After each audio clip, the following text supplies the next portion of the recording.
નમસ્કાર વિદ્યાર્થી મિત્રો, આજે એક ખૂબ જ અગત્યના અને વારંવાર વિદ્યાર્થીઓ અને કેટલાક મિત્રોના પણ મેસેજ આવે છે કે ગુજરાત સરકાર દ્વારા ગયા મહિનામાં જે એક ભરતી વિશેની વાત થઈ હતી, જે આવનારા સમયમાં ટૂંક સમયમાં ભરતી લેવાશે, પોલીસ ભરતી બોર્ડ. કે તો મિત્રો, આ પોલીસ ભરતી બોર્ડ વિશે આજે જેમાં જે ભરતી થઈ રહી છે એ ભરતી વિશે આજે એક માર્ગદર્શક અને એ પરીક્ષામાં કઈ રીતે પરીક્ષાની તૈયારી કરવી એના વિશે આજે એક સમજૂતી સાથેનો વિડીયો તમારી સમક્ષ લઈને આવી રહ્યો છું. જે મિત્રો પોલીસની તૈયારી કરે છે, જેમાં પોલીસ કોન્સ્ટેબલ હોય, પીએસઆઈ હોય, એએસઆઈ હોય કે એની અંદર આવતી અન્ય જે કે વાયરલેસ પીએસઆઈ છે, અથવા તો સામાન્ય રીતે પીઆઈની પરીક્ષા તો ગુજરાત જીપીએસસી ગૌણ સેવા દ્વારા નથી લેવાતી, જીપીએસસી દ્વારા લેવાય છે, પણ પીએસઆઈ કેડરની પીએસઆઈ, એએસઆઈ અને કોન્સ્ટેબલ કે તો ગુજરાત સરકારે હમણાં જ ગયા મહિનામાં એક પરિપત્ર દ્વારા મંજૂરી આપી છે, જેની અંદર અંદાજિત ખાસ કરીને પીએસઆઈ, એએસઆઈ માટે જે લોકો તૈયારી કરે છે કે તૈયારી કેવી રીતે કરવી, એનું શું છે, નોટિફિકેશન પછી એનું ક્વોલિફિકેશન શું હશે, પરીક્ષાઓ ક્યારે આવશે, કોણ કોણ એમાં ફોર્મ ભરી શકશે, કેટલો ક્રાઇટેરિયા હોવો જોઈએ, સાથે સાથે એક્ઝામમાં પેટર્ન શું છે, એ બધી આપણે ચર્ચા કરવાની છે. કે તો ભરતી ક્યારે આવશે મિત્રો? જેવું આ કોરોનાની મહામારી છે એ સમાપ્ત થશે એટલે ટૂંક સમયમાં ગુજરાત સરકાર દ્વારા બધી ભરતીઓ શરૂ કરી દેવામાં આવશે, તો એનો પણ આ ભરતીમાં પણ સમાવેશ થઈ અને શરૂ થઈ જશે. ગુજરાત સરકારે ઓલરેડી જાહેર કરી દીધું છે કે ટૂંક સમયમાં આટલી પોલીસની ભરતી કરવાની છે, મતલબ 2021ના સમયગાળામાં. કે તો 2021માં કુલ 1194 પીએસઆઈ છે. અહીંયા વાયરલેસ પીએસઆઈ સિવાયની વાત છે, જેમાં એની ગ્રેજ્યુએશન હોય. 1194 મિત્રો, જેની અંદર પીએસઆઈ હથિયારી અને બિન હથિયારી, હથિયારી પીએસઆઈ અને બિન હથિયારી 525 છે. અહીંયા સિમ્પલી તમને કહી દઉં, બિન હથિયારી અને હથિયારીમાં ડિફરન્સ શું છે. હથિયારી પીએસઆઈ ખાસ કરીને ક્યાં પોસ્ટિંગ હોય છે એમનું? હથિયારી પીએસઆઈ દરેક એસઆરપી ગ્રુપમાં જોવા મળશે. એસઆરપી ગ્રુપ સાથે સાથે જે કહી શકાય તો સચિવાલય છે અથવા તો સીએમ સિક્યુરિટી છે, ત્યાં જે લોકોનું બંદોબસ્ત હોય. ચેતક કમાન્ડો એક નામ સાંભળ્યો છે. ગુજરાતમાં જે અક્ષરધામ પર હુમલો થયો એના પછી એક સ્પેશિયલ ફોર્સ માટે નિમણૂક થયેલું એક ટાસ્ક છે ચેતક કમાન્ડો. તો એમાં પણ જે પીએસઆઈ હોય છે એ હથિયારી પીએસઆઈ હોય છે. સાથે સાથે એમની અલગથી ટ્રેનિંગ હોય છે. એસઆરપીવાળા લોકો જ ચેતક કમાન્ડોમાં સિલેક્ટ થાય છે. એ તો 525 જેટલા હથિયારી બિન હથિયારી પીએસઆઈની ભરતી, એટલી જ 542 જેટલી એએસઆઈ. અહીંયા પણ હથિયારી, બિન હથિયારી અને ઇન્ટેલિજન્ટ બંને આવશે. આઈઓ જેને કહેવાય છે. આઈઓની અલગથી પણ 127 ભરતી છે, ઇન્ટેલિજન્ટ ઓફિસર. જેઓ મોટાભાગે જે લોકોની હલચલ થતી હોય એની સીધી સરકારને માહિતી આપતી પોલીસ તંત્ર છે. જાસૂસી એક પ્રકારનું કહી શકાય, આઈઓ, ઇન્ટેલિજન્ટ ઓફિસર્સ. કે તો કુલ 1194 છે, જેમાં પીએસઆઈ 525, હથિયારી બિન હથિયારી બંને પ્રકારના. એએસઆઈમાં પણ બંને કેડર આવશે, 542 અને 127 આઈઓ. આના સિવાય વાયરલેસ, જે સ્પેશિયલી ટેકનિકલ હોય છે, વાયરલેસ પીએસઆઈ, જેની અંદાજિત 30-40 જેટલી વેકન્સી હતી નોટિફિકેશનમાં. તો વાયરલેસ એ ઇલેક્ટ્રોનિક્સ સાથે એન્જિનિયરિંગ કરેલું હોય, ખાસ કરીને ઈસી, ઇલેક્ટ્રોનિક્સ એન્ડ કોમ્યુનિકેશન, એવા લોકોને જ મતલબ એમાં ફોર્મ ભરવા મળશે. કે તો આ બધામાં શૈક્ષણિક લાયકાત સામાન્ય આપણે વાત કરવાની છે, વાયરલેસને સાઈડમાં રાખીને. શૈક્ષણિક લાયકાત શું હોય છે? તો એની ગ્રેજ્યુએશન. મિત્રો, એક બીજી પણ તમને વાત કરી દઉં. આની પોલીસ ભરતી સાથે મારો બહુ કહી શકાય તો ગાઢ અનુભવ પણ છે. કોન્સ્ટેબલની જોબ પણ કરેલી છે 2015ની ભરતીમાં, જેમાં 8000 પોલીસ કોન્સ્ટેબલની ભરતીમાં હું ઉત્તીર્ણ થયો હતો. પશ્ચિમ કચ્છ જિલ્લામાં મારી જોબ હતી. 93 માર્ક્સોમાંથી મેળવ્યા હતા. એના પછી બીજી ભરતી આવી હતી 15-16, જેની અંદર એએસઆઈમાં મેં ઇન્ટરવ્યૂ આપેલું હતું. એ વખતે ઇન્ટરવ્યૂ ચાલતો હતો, મતલબ ઇન્ટરવ્યૂનું ક્લાસ 3માં ઇન્ટરવ્યૂ લેવાતો હતો. તો એએસઆઈની ભરતીમાં મેં ઇન્ટરવ્યૂ આપેલું છે. એના પછી 17ની ભરતી પીએસઆઈ, પણ હથિયારી પીએસઆઈમાં મને જોબ મળી હતી. 309 માર્ક હતા મારા, અને એ હથિયારીમાં હું સિલેક્ટ થયો હતો ગાંધીનગર સેક્ટર 27માં એસઆરપી ગ્રુપ 12. કે તો આ બધી અત્યાર સુધીની મારી તૈયારી 2014થી કરી અને 20 સુધીનું કહું છું. સૌથી સરળ એક્ઝામ હોય, જો પરીક્ષામાં સૌથી સરળ હોય તો આ પોલીસ ભરતી બોર્ડની છે. સૌથી સરળ, જેમાં કોમ્પિટિશન બહુ ઓછું હોય છે, સ્પર્ધા બહુ ઓછી હોય, કારણ કે અહીંયા એક શારીરિક ક્ષમતા કસોટી હોય છે, જેના કારણે ગ્રાઉન્ડ ઉપર રનિંગ અથવા બીજા ચેસ્ટ કે હાઇટ આ બધા માપદંડો હોય છે. કે તો બધાની આપણે વાત કરવાની છે કે તો આમાં પીએસઆઈ કે એએસઆઈમાં ક્વોલિફિકેશન શું હોય છે, તો એની ગ્રેજ્યુએશન કોઈ પણ શાખામાં સ્નાતક હોવું જોઈએ, તો એ પીએસઆઈ કે એએસઆઈ માટે લાયક ગણાશે. સાથે સાથે વય મર્યાદા કેટલી હોવી જોઈએ, કે તો પીએસઆઈ હોય તો 21 થી 35 વર્ષ. ખાસ ધ્યાન આપજો, 21 વર્ષ જેમને નથી થયા એ લોકો એએસઆઈમાં ફોર્મ ભરી શકશે. 20 થી 35 વર્ષ એએસઆઈ. એએસઆઈની વય મર્યાદા કેટલી છે, તો 20 થી 35, જ્યારે પીએસઆઈ માટે 21 વર્ષ જોઈએ કમ્પલસરી. આના સિવાય શારીરિક માપદંડ શું છે, કે મતલબ હાઇટ કેટલી હોવી જોઈએ, તો પુરુષ માટે એસટી કેટેગરી હોય તો 162 સેન્ટીમીટર હાઇટ હોવી જોઈએ, 162 સેન્ટીમીટર, જ્યારે અન્ય કેટેગરી માટે 165 સેન્ટીમીટર છે. જ્યારે ચેસ્ટ, છાતીની જે માપ ચેસ્ટ છે, એ ચેસ્ટ છાતીનું માપ 79 થી 84, મતલબ સામાન્ય પરિસ્થિતિમાં 79 સેન્ટીમીટર અને ફૂલાવ્યા પછી 84 સેન્ટીમીટર હોવું જોઈએ. સાથે સાથે વજન પણ 50 કિલો હોવું જોઈએ. કે તો આ પુરુષ માટે. મહિલા ઉમેદવાર માટે હાઇટ એસટી કેટેગરી માટે 156 સેન્ટીમીટર અને અન્ય કેટેગરી મતલબ પછી જનરલ હોય, એસસી હોય, ઓબીસી હોય તો એવા લોકો માટે છે 158 સેન્ટીમીટર, 40 કિલોગ્રામ વજન હોવું જોઈએ. કે પરીક્ષા પદ્ધતિ, આ પીએસઆઈ એએસઆઈનું પરીક્ષા પદ્ધતિનું જે માળખું છે એ માળખું 3 તબક્કામાં છે, જેની અંદર પ્રિલિમિનરી એક્ઝામ, જેમાં હેતુલક્ષી પ્રશ્નો હોય છે એમસીક્યુ ટાઈપના, એના પછી શારીરિક કસોટી અને એના પછી મેઇન્સ. પ્રિલિમિનરી એક્ઝામ છે એ 100 માર્કની હોય છે. સામાન્ય અભ્યાસ કરીને એક પેપર આવશે, મતલબ પહેલાં ફોર્મ ભરાયા પછી એક્ઝામ લેવામાં આવશે, ડાયરેક્ટલી ગ્રાઉન્ડમાં મૂકવામાં આવશે નહીં. બધા ફોર્મ ભરાઈ ગયા પછી 100 માર્કની એક સામાન્ય અભ્યાસની પરીક્ષા લેવાશે, જેની અંદર 1 કલાકનો સમયગાળો હોય છે અને જો એક પ્રશ્ન ખોટો પડે તો સામે 0.25 નેગેટિવ થશે. કે તો આ 100 માર્કમાં કયા કયા સબ્જેક્ટ છે મિત્રો, એક ખાસ ધ્યાન રાખશો. તમે પ્રિલિમ પરીક્ષાને તૈયારી કરો છો તો આ પ્રિલિમ પરીક્ષાના સામાન્ય અભ્યાસનું પેપર તમારે મેઇન્સમાં પણ આવવાનું છે, સાથે જ તૈયારી થઈ જાય છે, અલગથી કોઈ તૈયારી કરવાની રહેતી નથી. તો પ્રિલિમ પરીક્ષામાં ગુજરાતનો ઇતિહાસ, ભારતનો ઇતિહાસ, ગુજરાતની ભૂગોળ, ભારતની ભૂગોળ, વારસો, કોમ્પ્યુટર, સામાન્ય વિજ્ઞાન, આના સિવાય વર્તમાન બનાવો, આના સિવાય સમાજશાસ્ત્ર અને મનોવિજ્ઞાન, આ ટોપિક પ્રિલિમ પરીક્ષામાં જોવા મળશે. સાથે સાથે અમુક ભૌગોલિક દ્રષ્ટિએ પીએસઆઈની પરીક્ષામાં પોલીસ ભરતી બોર્ડમાં બહુ જોવા મળે છે. વિશ્વના અમુક નાણાં છે, રમતગમત છે, એમાંથી પ્રશ્ન આવતા હોય છે. રમતગમતની અંદર ગ્રાઉન્ડનું નામ શું કહેવાય, અલગ અલગ ગ્રાઉન્ડના, અલગ અલગ રમતમાં અલગ અલગ ગ્રાઉન્ડના જે નામ છે એના વિશે. આના સિવાય અમુક તાજેતરમાં ક્યાંય કોઈ દેશ ચર્ચામાં હોય તો એની રાજધાની કઈ છે અથવા એનું નાણું શું છે, એવા પ્રશ્ન પૂછાતા હોય છે. આના પછી આ પરીક્ષા પાસ કર્યા પછી મેરિટના આધારે અમુક ક્રાઇટેરિયામાં એ લોકો નક્કી કરે છે કે આટલા ઘણા વિદ્યાર્થીઓને ગ્રાઉન્ડમાં બોલાવવા. કે તો એ મેરિટના આધારે એ લોકોને ગ્રાઉન્ડમાં લઈ જઈ સેકન્ડરી પરીક્ષા એટલે કે શારીરિક કસોટી. શારીરિક કસોટીમાં ખાસ કરીને દોડ હોય છે, રનિંગ 5 કિલોમીટર પુરુષ ઉમેદવાર માટે. હવે આ ખાસ જે લોકો અંગ્રેજી મેઇન્સના પેપરમાં અંગ્રેજીમાં વીક છે એવા લોકો માટે અહીંયા ખૂબ અગત્યનું છે. મતલબ પીએસઆઈ બનવું જ છે તો ઇંગ્લિશમાં માર્ક નથી લાવી શકતા તમે, તો ગ્રાઉન્ડમાં પૂરા માર્ક લાવવા પડશે.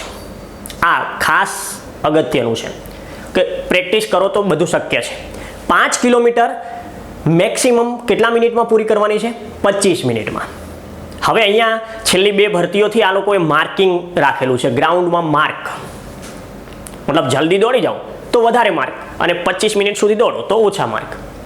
ક્યાંથી ક્યાં છે તો 20 માર્કથી કરી અને 50 માર્ક સુધી તમે મેળવી શકો. જો તમે આ 5 કિલોમીટરની જે રનિંગ છે, સંપૂર્ણ 5 કિલોમીટરની રનિંગ 20 અથવા 20 કરતાં ઓછી મિનિટમાં પૂરી કરો છો તો તમને પૂરા 50 માર્ક મળશે. પછી ક્રમશઃ જેમ જેમ વધતા જાય 25 અથવા 25ની અંદર આવો છો કે તો 25 મિનિટમાં સંપૂર્ણ પૂરી થાય તો તમને માત્ર 20 માર્ક મળે છે. મિત્રો જોઈ શકો, જેણે 20માં પૂરી કરી છે એને કેટલા છે 50, જ્યારે 25માં પૂરી કરી છે એને 20, મતલબ 30 માર્કની ગેપ જોવા મળે. આ 30 માર્ક એ જે આગળના પેપર સ્ટેજ 3 છે એમાં ઉમેરાઈ જશે સંપૂર્ણ, જેના કારણે એ મેરિટમાં 30 માર્ક અત્યારથી જ આગળ થઈ ગયું સામાન્ય વિદ્યાર્થી કરતાં. એટલે ગ્રાઉન્ડના માર્ક ખૂબ જ ભૂમિકા ભજવે છે. આ જ વસ્તુ મહિલાઓ માટે 1600 મીટર દોડ છે.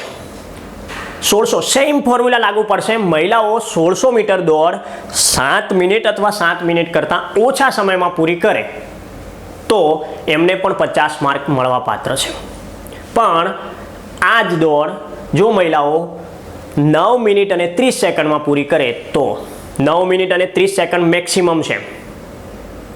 પછી ઉપર જાય તો ફેલ ગણાશે. પહેલામાં 25 મિનિટથી ઉપર જાય તો ફેલ, પછી માઇક્રો સેકન્ડ હોય તો પણ ફેલ, એ તો ફેલ જ ગણાશે. કે તો અહીંયા 9 મિનિટ અને 30 સેકન્ડમાં માત્ર 20 માર્ક મળશે. કે તો મહિલાઓ અને પુરુષ માટે દોડના માપદંડ અલગ અલગ છે. આના પછી જે લોકો આમાં ઉત્તીર્ણ થઈ ગયા છે એ લોકો બધા સીધી જ મેઇન્સની પરીક્ષામાં આવશે. કે તો મુખ્ય પરીક્ષા પોલીસ ભરતી બોર્ડની મુખ્ય પરીક્ષા PSI અને ASI માટે જ છે, કોન્સ્ટેબલમાં આવતું નથી.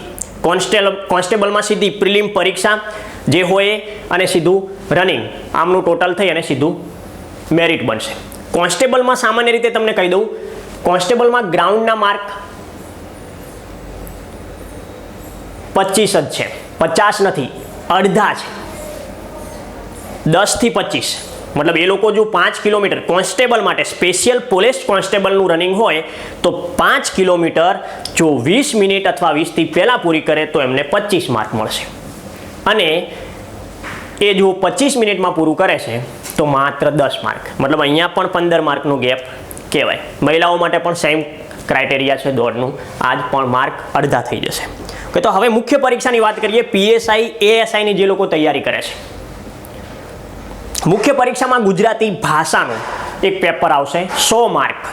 અહીંયા પણ મુખ્ય પરીક્ષા છે પણ પેપર કેવા હશે? MCQ, હેતુલક્ષી, ડિસ્ક્રિપ્ટિવ હોતા નથી. તો ગુજરાતી ભાષાનું પેપર 1, જેની અંદર 1.5 કલાકનો સમયગાળો છે, 1 કલાક અને 30 મિનિટ, 100 માર્કનું પેપર રહેશે. અહીંયા મિત્રો આ લોકો શું પૂછી શકે તો ગુજરાતી વ્યાકરણ, ભાષાને લગતા પ્રશ્નો પણ પૂછી શકાય. સાથે સાથે સાહિત્યના પણ પ્રશ્ન પૂછાય છે અને પેરેગ્રાફ આપીને એમાંથી પ્રશ્નના જવાબો એવા પણ પ્રશ્ન પૂછાય છે. કે મેક્સિમમ શબ્દ ભંડોળ અગત્યનો છે અહીંયા પણ. એના પછી બીજો પેપર છે અંગ્રેજી ભાષા. સેમ ગુજરાતી ભાષાની જેમ જ બીજો પેપર અંગ્રેજી ભાષાનો રહેશે, જેની અંદર 1.5 કલાકનો સમયગાળો અને 100 માર્કનું પેપર રહેશે. અહીંયા પણ 1.5 કલાકની અંદર આપણે ઇંગ્લિશ, ગુજરાતી છે એ સેમ ઇંગ્લિશમાં હશે, મતલબ અહીંયા પણ શબ્દ ભંડોળ અગત્યનું છે.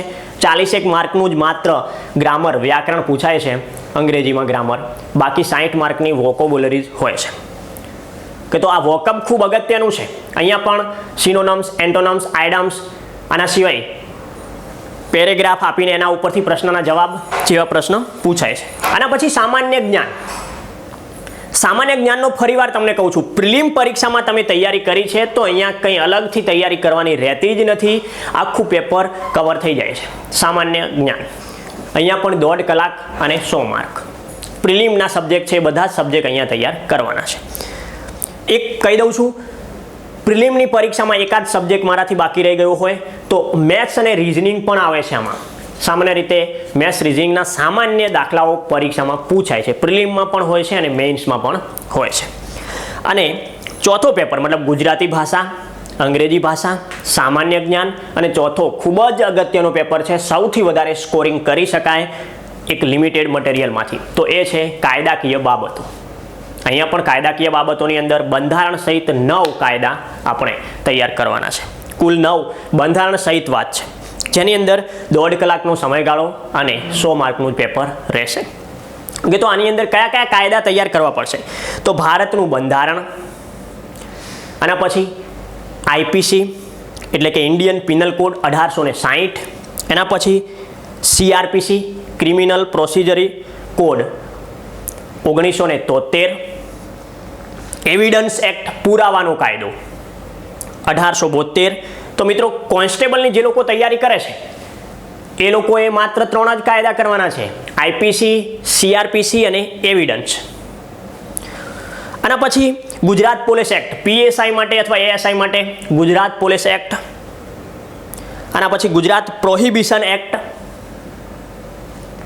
આના પછી ભ્રષ્ટાચાર નાબૂદી એક્ટ, અનુસૂચિત જાતિ જનજાતિ એક્ટ અને મોટર વાહન અધિનિયમ. આ કુલ બંધારણ સહિત 9 કાયદાનો અભ્યાસ કાયદાકીય બાબતોના પેપરમાં રહેશે, પેપર નંબર 4માં. તો મિત્રો કાયદો એકદમ સરળ છે તૈયારી કર. સામાન્ય રીતે તમે જુઓ તો પીએસઆઈ માટે કેમ સરળ થઈ જાય છે, પોલીસ ભરતી કેમ ઇઝી થઈ જાય છે. એક કહી શકાય તો સામાન્ય સબ્જેક્ટ છે. પોલીસ ભરતી બોર્ડ એટલું હાઈ લેવલનું પેપર લઈ જતા નથી, સાથે સાથે એક લિમિટેડ સોર્સમાંથી પરીક્ષામાં પ્રશ્ન પૂછાય છે. કાયદાની તૈયારી કરતા હોય જે લોકો, એ લોકોએ પ્રેક્ટિકલી બેઝ તૈયારી કરવી જોઈએ. સામાન્ય રીતે કાયદાના જે કલમો તો 4000 જેટલી થઈ જાય આ બધા 9 કાયદામાંથી બંધારણ સહિત, પણ કંઈ આટલી બધી 4000 કલમો યાદ રાખવાની નથી. ગણીને જો વ્યવસ્થિત કરવાની હોય તો 500-700 કલમો છે જે આપણે તૈયાર કરવાની રહે આ પીએસઆઈના પેપરમાં. કે પણ એક આયોજનપૂર્વક થવું જોઈએ કે ભાઈ ક્યાંય કોઈ ગુનો બન્યો છે તો ત્યાં કાર્યવાહી બધી થશે તો ગુના ઉપર આઈપીસીની સજા બધી આઈપીસી પર આવશે, પણ સામાન્ય ગુના ઉપર તપાસ શરૂ થાય એટલે કાર્યવાહી એટલે સીધી કોના ઉપર જશે? ક્રિમિનલ પ્રોસિજર કોડ ઉપર, સીઆરપીસી. અને એની કાર્યવાહી દરમિયાન જે ગુનો સાબિત કરવા પુરાવા જોઈએ છે એ એવિડન્સ એક્ટ ઉપરથી આવશે. કે તો એ 3 એકબીજા સાથે સંકળાયેલા છે. બધા કાયદામાં ગણી ગાંઠી જ અમુક આર્ટિકલ્સ જે કલમો છે એ આપણે યાદ રાખવાની છે કે એટલું વિશાળ નથી કાયદાનું. અને સૌથી જો સારા માર્ક આવતા હોય લોકોને તો કાયદામાં આવે છે એક વ્યવસ્થિત આયોજનપૂર્વક આ તૈયારી સમજીને કરવાની છે. મતલબ આ કાયદાની ઇમ્પોર્ટન્ટ કલમ ન્યૂઝપેપરનું જે બ્લેન્ક પેજ આવે છે ને એમાં લખી દો બધા 9 કાયદા અને ખિસ્સામાં જ રાખો. રસ્તામાં ચાલતા એવું થાય કે કોઈ વ્યક્તિ એક્સિડન્ટ થાય છે તો એક્સિડન્ટ માટે હવે અલગ અલગ કલમો આવશે. તો મગજમાં આવું જોઈએ ગુજરાત પોલીસ એક્ટની કઈ કલમ છે. હવે એ વખતે આ તમારી પાસે બુક નથી તો તમે જોઈ નહીં શકો. મતલબ પ્રેક્ટિકલ બન્યું છે. એક સિમ્પલ ઉદાહરણ આપું, તમે બાઇક લઈને જઈ રહ્યા છો અને પોલીસે બાઇક ઊભું રખાવી અને પૂછ્યું કે હેલ્મેટ કેમ નથી પહેર્યું. કે તો હવે તમારી પાસેથી દંડ વસૂલે છે તો તમારા મગજમાં આવવું જોઈએ કે આ હેલ્મેટ ન પહેર્યો હોય તો ગુજરાત પોલીસ એક્ટની કઈ કલમ લાગે છે. સીધું આમ ખિસ્સામાંથી પેપર કાઢીને શોર્ટકટમાં લખેલું હોય તો આપણે પછી જોઈ શકીએ કે ભાઈ ગુજરાત પોલીસ એક્ટની 129 નંબરની કલમ એવું કહી રહી છે કે હેલ્મેટ ના હોય તો ગુનો બને છે. કે તો આ ક્યારે પ્રેક્ટિકલ બેઝ ઉપર ઉતરશો? ન્યૂઝપેપર આખું વાંચતા હોય તો ન્યૂઝપેપરની અંદર વાંચતા કોઈ ગુના આપ્યા હોય, કોઈ મતલબ ફ્રોડ કર્યું હોય કોઈએ કોઈની સાથે, ટેકનિકલ હોય, પછી ક્રાઇમ જે ગુના બને છે એવા હોય, તો એના બધા માટે આ કાયદાઓમાં જોગવાઈ છે. કે તો આ બધી જોગવાઈને સરળતાથી સમજવા માટે તમારી પાસે શોર્ટમાં કલમો હોવી જોઈએ. સીધું ડાયરેક્ટલી જોતાની સાથે એમ થાય કે આમાં શું આવે છે, નથી યાદ તો કંઈ નહીં, ખિસ્સામાંથી પેલી પરચી કાઢો જેમાં શોર્ટમાં લખેલું છે, જુઓ, બીજી વાર જિંદગીભર ભૂલાશે નહીં. પ્રેક્ટિકલ અપ્રોચથી કાયદા તૈયાર કરો. એકદમ સિમ્પલ છે. સામાન્ય 10-12 દિવસની તૈયારીમાં તમે 90 ઉપર માર્ક લાવી શકો 100માંથી કાયદામાં. એટલા સરળ છે. કે તો આશા રાખું છું કે આ વિડીયોની મદદથી તમે આવનારી પોલીસ ભરતીમાં જે પણ પ્રોસેસ છે એ સમજી લીધી હશે અને તમે પોતાની તૈયારી શરૂ કરી દેશો.